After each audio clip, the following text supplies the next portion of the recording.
She called me broke, while secretly living off my girlfriend's money. But the next time she reached for her latte without her wallet, I was ready, and she never saw it coming. If you've ever had someone look down on you while taking advantage of your kindness, then you know exactly how satisfying this is going to feel. Hit that like button, subscribe to Sweet Revenge Tales, and let's dive into one of the pettiest, yet most justified, revenge stories you'll hear today. I was in my second year of college, and honestly, I thought I had my life mapped out pretty well for someone in their early 20s. I had a girlfriend I adored, a part-time campus job that kept the bills paid, and a small, tight-knit circle of friends. Life wasn't perfect, but it was balanced, steady, and then she showed up, my girlfriend's best friend. Now, I'm not the type to instantly dislike someone. I believe in giving people a chance. So when my girlfriend introduced us, I smiled, shook her hand, and told myself, maybe we'll get along. That optimism lasted about 10 minutes. From day one, she had this energy I couldn't quite pin down. Not direct hostility, no, that would have been easier. Instead, it was these subtle little digs. First, it was my clothes. Then my phone. She laughed and said it looked like a museum piece. And then came the one that stuck. Your car looks like it was built before Wi-Fi existed. Everyone laughed. I laughed too, but inside, yeah, that one stung. Things really turned sour the night we all went out for coffee. It was my idea. When the check came, I covered it for everyone. No big deal. I like doing small gestures like that. But apparently, that was the start of an unspoken contract.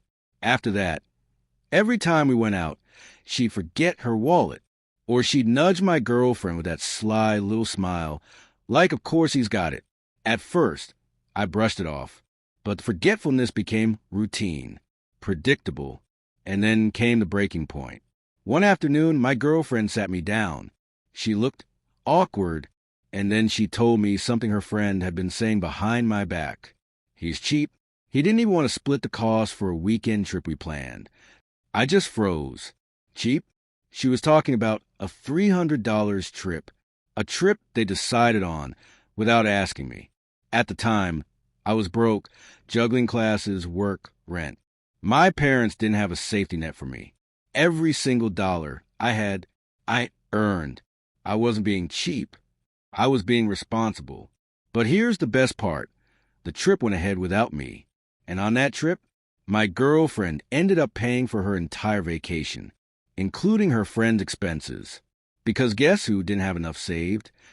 Yep, Miss You're So Cheap. And this was barely a month after she bragged about dropping $200 at Zara and splurging at Sephora. That was it. That was my turning point. I decided I was done. No more being her safety net. From that day forward, she wouldn't get a single coffee, snack, or ride from me. Not one penny. I downloaded a spending tracker app called Fizz, so there'd be no, oh, I'll pay you back nonsense. If she forgot her wallet, I'd smile politely and say, no worries. You can grab it next time. Then I'd order just for myself. At first, she laughed like I was joking. But when I didn't reach for my card, her smile faltered.